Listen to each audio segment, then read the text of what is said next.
Mayong buntag lungsod sa Mungkayo, no?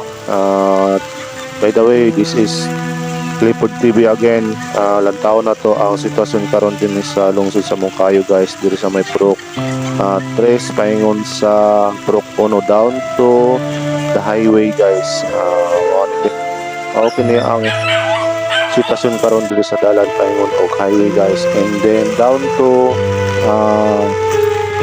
Three Sister, guys. Mao ni ang sitwasyon karon, guys, nga nagtapok ang mga tao kay mao ni sila ang nag-evacuate tungod sa kadako na kayo sa tubig dito sa lungsod sa Mungkayo, guys. Ay padayon gyapon ang ulan, so mao ni ito ang sitwasyon karon dito sa lungsod sa Mungkayo. Dako na kayo ang tubig, guys. God bless to all, guys, and keep safe to all. Amping kanunay, guys. God bless.